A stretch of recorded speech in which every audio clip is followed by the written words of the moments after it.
Not even 30 years old, Mason Rudolph's NFL career has seen the highest of highs and lowest of lows. From Pittsburgh trading up to pick him in the third round of the NFL draft in 2018 out of Oklahoma State, to being knocked out in a game, to the famous incident in 2019 when Myles Garrett of the Cleveland Browns ripped Mason's helmet off, then hit him in the head with it. He's been elevated to starter, then down to the practice squad, then back to starter, as he was near the end of this past season in 2023 when he led the Steelers to 3 straight wins to close out the season and reach the playoffs. Through it all, Mason has clung to the foundation of faith laid out by his parents and then cultivated on his own since. I started the conversation by asking Mason where he grew up. From Rock Hill. It's a small town south of Charlotte, under the border in South Carolina. And, I was raised by 2 great parents, Brett and Jamie. My 2 great parents that were my mother actually homeschooled my brother and I. Logan, who's my brother, till I was in the 5th grade. Was my last year, so K through 5th grade. My brother went through until about 3rd grade, and then we enrolled at a Christian school, and so I was very fortunate. I enjoyed going to school at the kitchen table my first few years with my brother, and I remember it wasn't all smooth sailing. There was brothers fight. There's no shocker there. But so I can remember many times my mother calling my dad, after separating a fight, and put him on. And my dad would say, "Put him on the phone," and he'd say, "You're both getting spankings when you come home. You're both in trouble." And so it was a lot of fun, but there, obviously you go crazy when you've just got one classmate there sometimes, and it happens to be your brother. So, good memories. Have had an athletic parents, athletic kind of active culture that we brother and I both played multiple sports, basketball, football, and baseball growing up. I was a couple of years older than Logan. My dad played middle linebacker at North Carolina for Dick Crum in the mid '80s. My mother ran track at Liberty in Virginia, and so I had a nice pool of genetics. My family, my brother did as well, and we were very thankful to have solid parents, a solid home, and then obviously a bonus of both of them understanding, what it takes to play collegiate athletics, understanding, the importance of getting your degree as well. And so they pushed us, and, we're very thankful for that. And they pushed us, but they also we had fun playing and demonstrating. And I remember my mother was, she'd come home after a basketball game and demonstrate how to properly box out, and I was like, "Mom, you don't know what you're talking about," But it was not all kids have that, and I've learned that as I've grown, and so very thankful. As a parent of an athletic son myself, I was thankful actually to have a daughter who grew up in the theater. And so I could actually go and watch her perform in musicals or plays and just enjoy what she was doing, because I had no idea, because I was an athlete, growing up as well. But my poor son, same thing, as he grew up and I would watch him play, all I could see a lot of times were some of those issues that he was having. And so I would, tend to be more corrective, that way, as opposed to just enjoying watching him play. But so I was thankful to have my daughter, who is a theater person. But I grew up in a Christian household, and I know that I wanted my kids to grow up in that kind of a household too. But there had to be a point where my relationship with the Lord became my own and not just something that I acquired through my parents. Did you go through the same thing? I did, and I just had a funny thought. Some common ground between us already. You talked about your daughter being involved in theater. I kind of feel the same way. Uneducated in that field with my brother now, who's become an actor post college. Played football at Clemson and graduated, and so he's done a couple Lifetime movies and just got out of a writer's strike. So he's been hitting some auditions as things get back rolling, and I nice. Very supportive, but I don't know much like you. I don't know that world, and it's hard for me to add any sort of advice, because it's a whole different industry, but a fun one. Yeah. To your question, yeah, absolutely. I think that's it's a kind of a blessing and a curse, I guess, of growing up in a strong Christian home where you have no choice. I mean, you're going to church on Sundays, and your parents are taking you to Bible study or some sort of a youth group during the week, and at that age, maybe you'd prefer to be out in the yard throwing the ball or shooting baskets, opposed to going to a meeting with kids after school. Additionally, but yeah, I think for me it was when I went to Oklahoma State, and yeah, I mean, I guess I had, you're in charge of your own time now. You're your own person. You're much more independent in just the blink of an eye after you get dropped off. And yeah, I tried to make time to stay connected, whether that was FCA or there was a Bible study, a player led that I was involved with, and then church in the off season, or when I wasn't too banged up after a Saturday game. So yeah, I think your freshman year, I kind of decided, hey, I'm gonna make my faith my own, and not just a continuation of my parents' sort of routine. And it's interesting too, and we're going to get to some of these things that have transpired in your life since then too, because when I look at even just your NFL career, it's dizzying. If this was a roller coaster, I'd be having to take a bag with me, because you've had so many ups and downs, in your short career so far. And some of these things that have happened, I can only imagine that you had to call on the Lord to help you get through some of them. But before we get to that, talk about, if you will, Mason, in high school, obviously an outstanding football player, all-stater, sought after by many colleges to play football. Did you also play basketball and baseball and some of the other sports available at your school? I did. I played baseball up until my 8th grade year was the last year of playing baseball. So I was pretty much just football and basketball through high school. Took the spring off so that I could try and bulk up and gain a few pounds for football. I guess also you have spring practice for football rather too. So I didn't want to miss out on that, and with teams coming through, visiting and recruiting, I wanted to be able to be seen and working out, throwing for colleges. So speaking of colleges, you choose Oklahoma State. Obviously, I guess there would have been a little bit of pressure maybe because your dad went to North Carolina, and Liberty now, of course, has pretty good football. I don't know if there's any issues there to maybe, at least visiting Liberty. But what other colleges did you consider before you made the choice to go to Oklahoma State? Yeah, funny enough, North Carolina didn't really.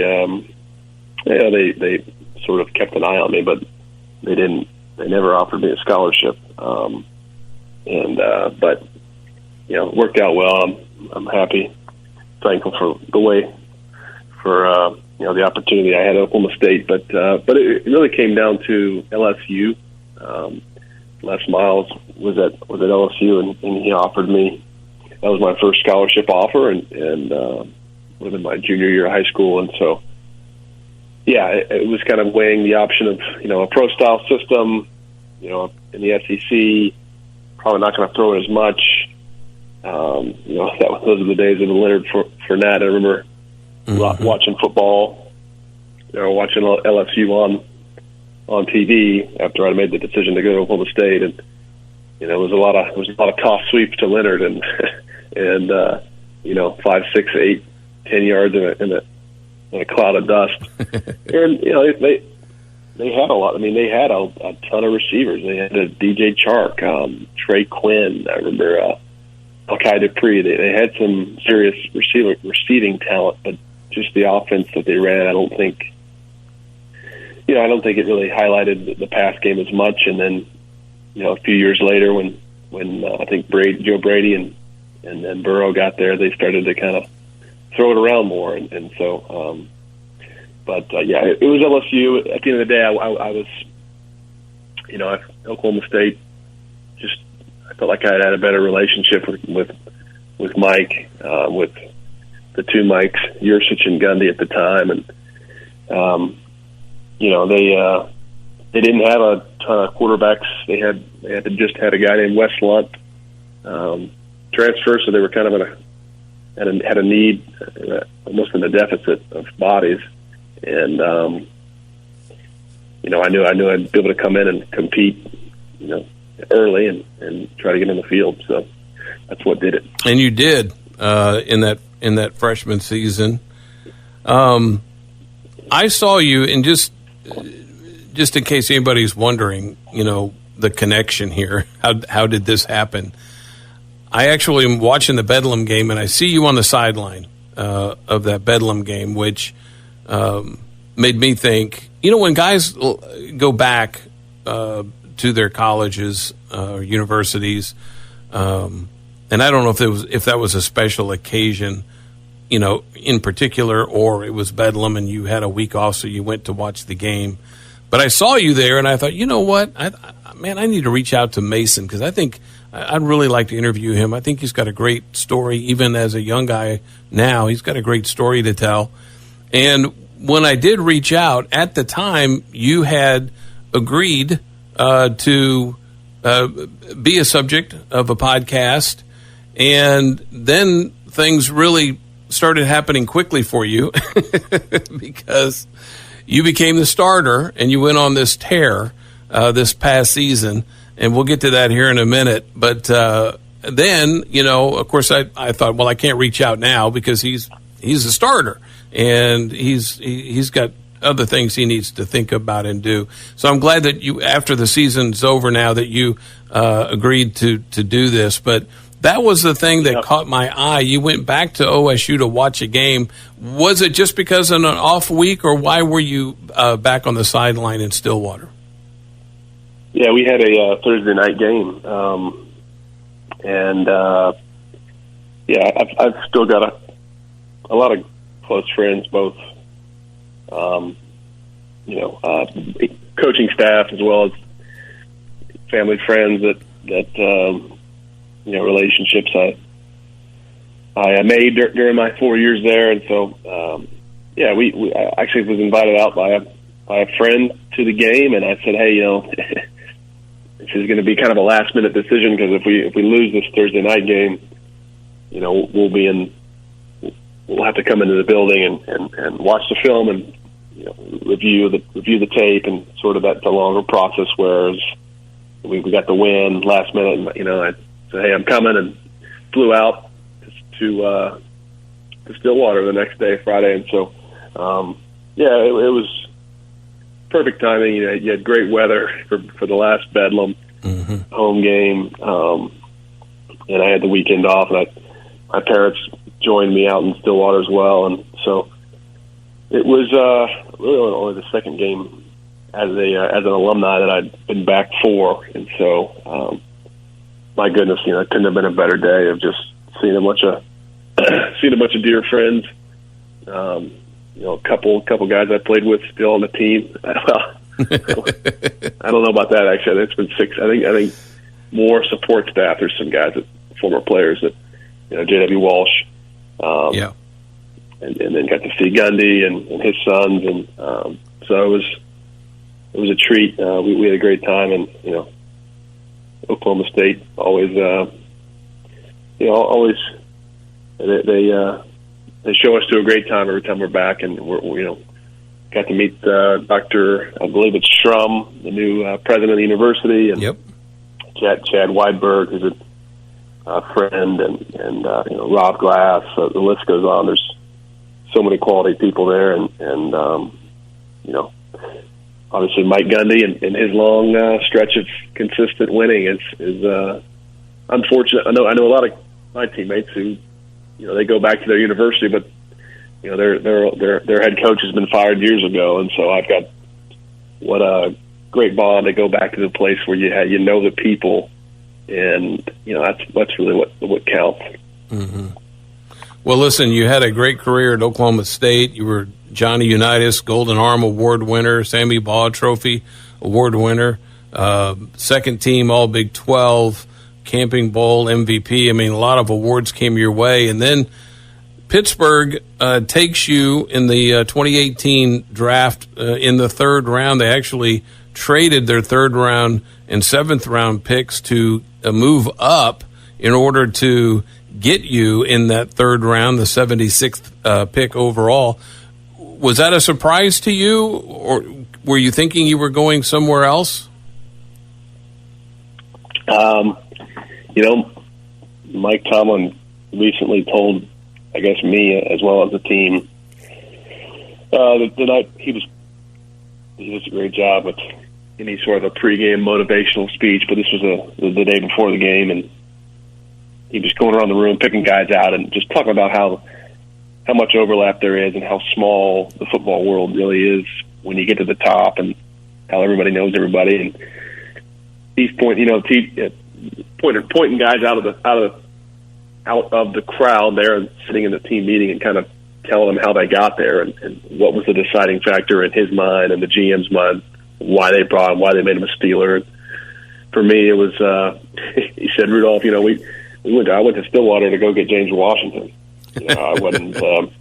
You weren't really on the top of the list, and but once we got there, we just kind of, we felt comfortable with you. We liked you on tape, and we liked what people said about your character, and so So I did.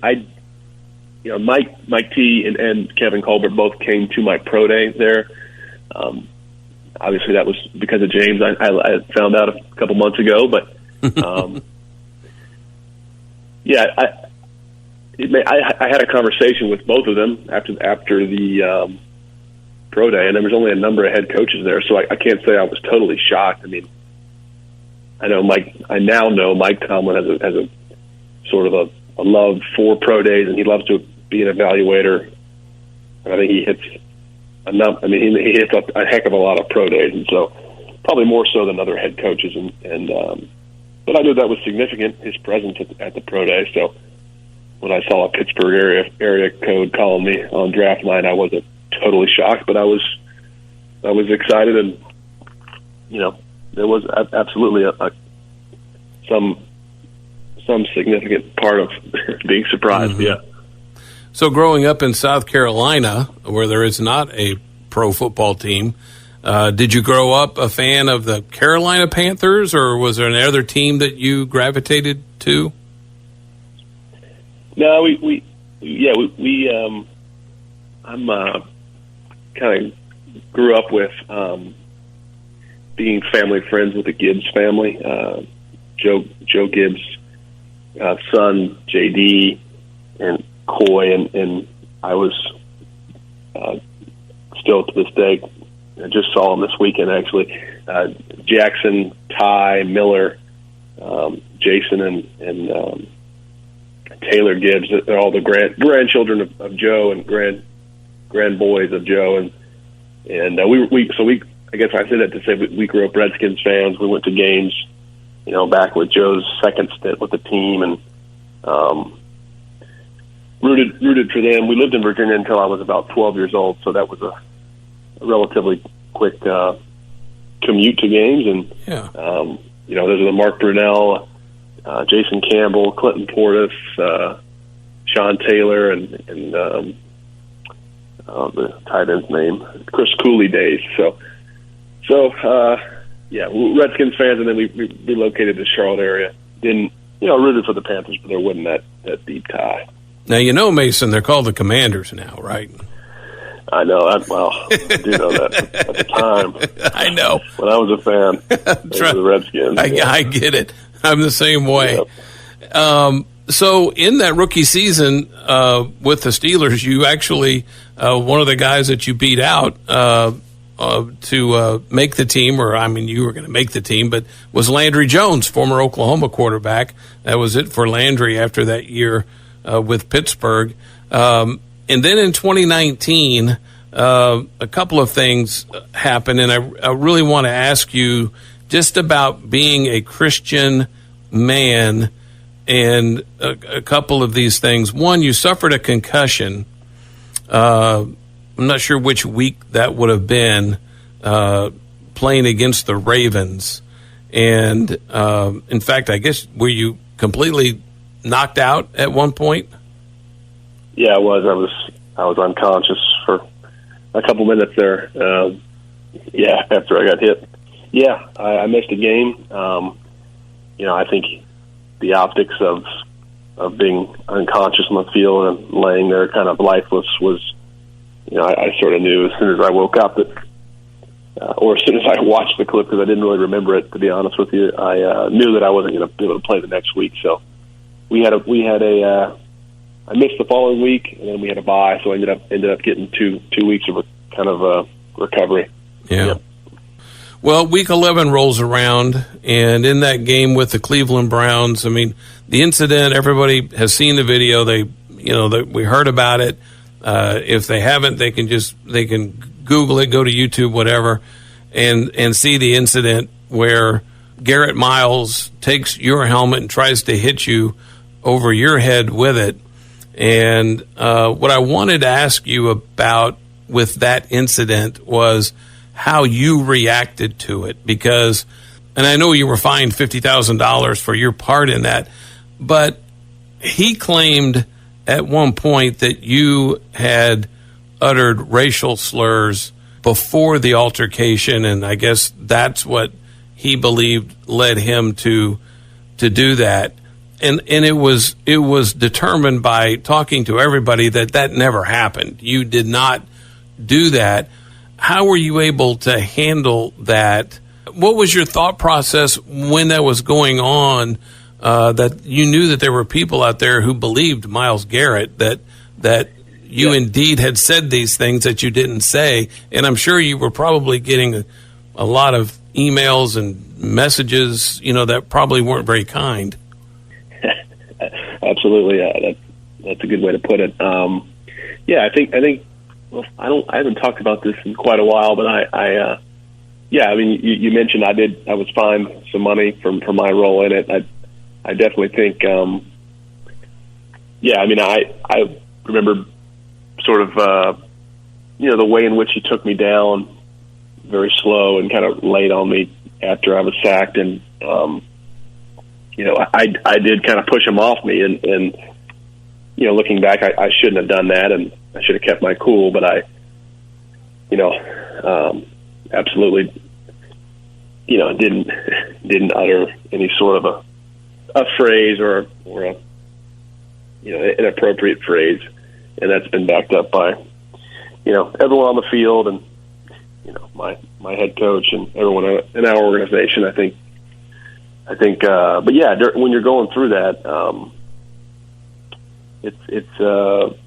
I think that's kind of when I learned the social media lesson. I was young, 24, and you're reading stuff on Twitter, and I remember going home one day after the practice, and I'm turning on ESPN, and they're still talking about it. I say, I'm going to go switch up, and I go to Fox and then CNN, and both of those networks are also, debating about sort of who was in the wrong in this altercation. And so I was like, my gosh, I just got to turn the TV off and escape this. I'm going to go knit a sweater, read a book or something because I got to get off the TV. So I think you think, oh my goodness, this is such big news. Are people going to think I'm this? In one game, are people now going to kind of think I'm this wildly, racist, or who's going to believe this? Am I going to go into a restaurant and be screamed at or cursed at because of this allegation? And I think you find out, man, that sort of Twitter and Instagram and social media is really a vacuum. It's this fairy tale land where people get on there and they can anonymously say a lot, and if you let that sink into your skull, that you'll let the rat poison eat you away, and never, every time I've ever walked down the street in Pittsburgh or out of Pittsburgh, and very rarely do you have any sort of people don't have the kind of guts to really publicly, even if someone thinks you said it, nobody's going to say that. Nobody has the guts or the courage to say, you're a bad guy. It's always been positive comments, remarks from Steelers fans, or hey man, rooting for you, or congrats on some on getting to play towards the end of the year. But I think that's when it's all piling on and the notifications build up as a younger kid. I know from other teammates, it's been a similar experience. That you really just got to shut yourself off and unplug from it when you go through those tumultuous times, and it's not really a reflection of real life. It's not, I think so that was an important lesson to learn, and thankful for my parents, my head coach who took that on, head on, on first take, and sort of dismissed that, knowing my character, and it was a struggle. It was definitely a distraction from play, and I think that probably contributed to me being benched the following week. Because sometimes when things like this happen, Mason, people kind of reach maybe a crossroads, and they may blame, God for allowing that to happen, and then they drift further away from the Lord and their relationship.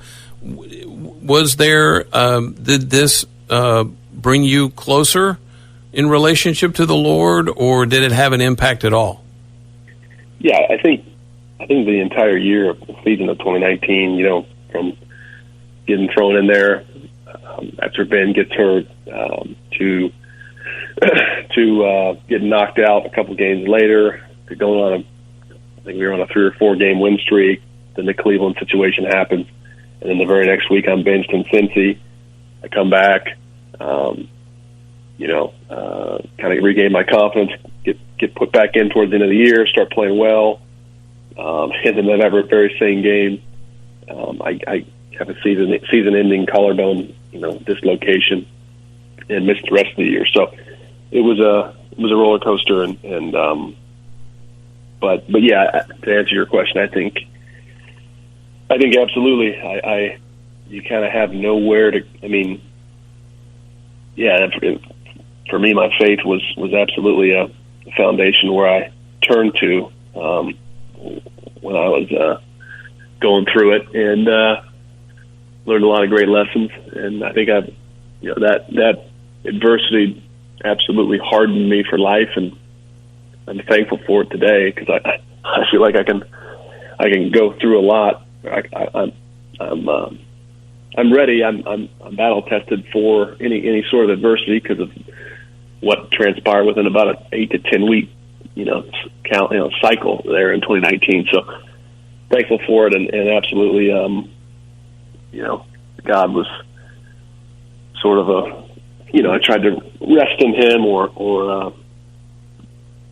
turn to the Word, prayer, all of it to make it through, and I think it came out better for it.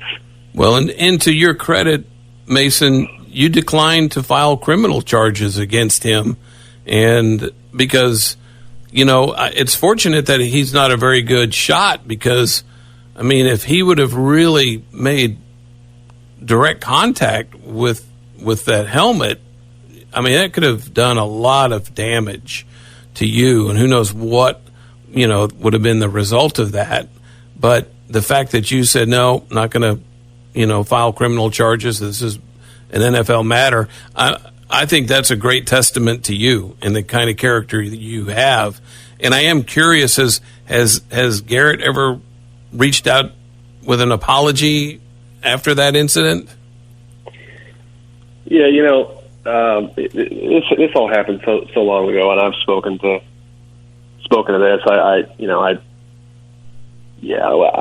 We've seen Miles twice a year, and he's been a good sport. Has he apologized? No, but I think we put this thing to bed a long time ago. Oh, good. And moving on. Okay. Water under the bridge at this point. Well, that's good. That's awesome. Well, speaking of moving on, I want to move on to this year. As I kind of alluded to, at the beginning of the year, you were, third on the depth chart, and hadn't seen any time to speak of. And then through injury and circumstances, you become the starter this year. And, man, you just go on this incredible roll. I got to think, Mason, that you were just waiting on your time to shine. And the fact that it came at the time that it did, it was critically important for you to play well to get your team into the playoffs. And, man, did you play well. Yeah, well, thank you. No, it was. I'm still sort of shocked that I did get an opportunity to play, because it just had been so long without getting on the field and just without really getting a break. And but yeah, I'm thankful that I had the opportunity to get back on the field, and God blessed me with some good performances. Well, I'll tell you, Mason, any place would be fortunate to have you. You're not only you got this great talent, but you've got great character, and you've shown that through these ups and downs of your career so far. And so, I'll be praying for you, and that God puts you in the best situation for you, and not only from a lucrative standpoint, but also from a continuing, your career standpoint, because you're 8-4-1 as a starter, and then there's very few quarterbacks, that have that kind of a winning percentage in their first few years in the league. And as we let you go, I did want to ask you: is there a verse from the Bible that stands out to you, or a story in the book that resonates with you, that you've thought about maybe more times than not, about that person going through what they went through, and how that maybe comforts you at the time? Yeah, there's I think Romans 3:23 has always sort of hit home for me. I think in the day and age of, I don't know, whenever I've come across someone who, maybe when you have the opportunity to witness to somebody, or just have a conversation with a teammate who may not be a Christian or a believer, I think, man, it's so important to not have the holier than thou or the more righteous than thou sort of aura about yourself, that we as Christians have it all figured out, because I think that's the last thing that's true. I mean, we've all sinned and fall short of the glory of God, and Christians try to live by a sort of a code, and try to be more like Christ every day, and spread his word or spread love and unconditional love as best we can. But we've all got our inconsistencies. I think another one is Romans 5:3-5 says, "Not only so, but we also glory in our sufferings, because we know that suffering produces perseverance. Perseverance produces character, and character produces hope." So that was sort of a one that when I look at my 2019 season and the adversity, I think, as I said, it sort of it makes us tougher. It makes us more prepared for life and how ruthless life can be, and it hardens our character. My thanks to Mason Rudolph for being on Suit Up, and I pray that he lands where God wants him to be to continue to flourish in the NFL. If you want to hear more inspirational stories like Mason's, just go to suitup611.com or podbean.com, and please give us a 5-star rating. But when the enemy comes, no, I'm